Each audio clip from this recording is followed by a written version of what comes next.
Hello and welcome to our dating tips number 2.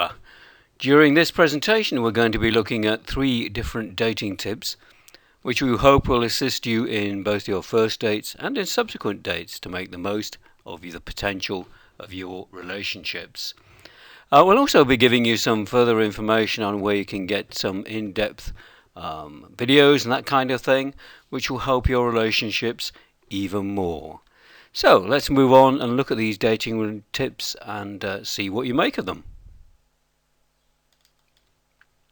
So dating tips number 2. First of all, make sure that you've got over your previous relationship before embarking on a new one.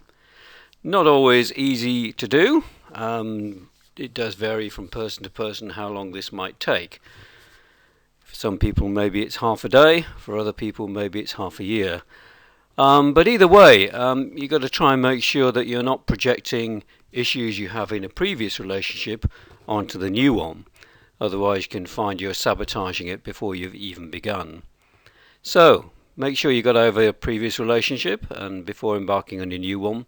Otherwise, as humans, we have a habit of projecting issues from the past into our present.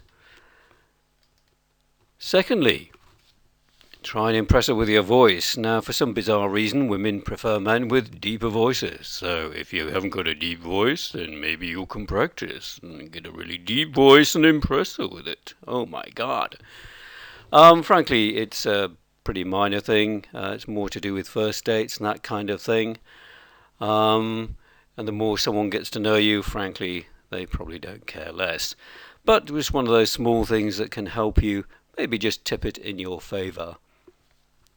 Now, the third dating tip is during your conversations, particularly in first dates and so on, try and avoid anything that's too serious, too heavy, any topics that might make your partner uncomfortable.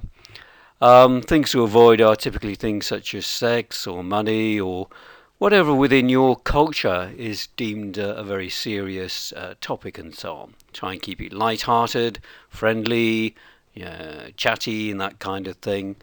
And if you're running out of things to say or not quite sure what to say, just scan the local headlines in the newspapers, have a look at the local internet and that kind of thing, and they'll be able to find plenty of ideas to chat about with someone, even if you're meeting them for the very first time. So there are a few tips to get you going. For tons and tons more ideas, click on the link below. There you'll find blog posts with lots of information, plus videos which can help you getting the most out of dating and the most out of your subsequent relationships. And thank you very much for listening.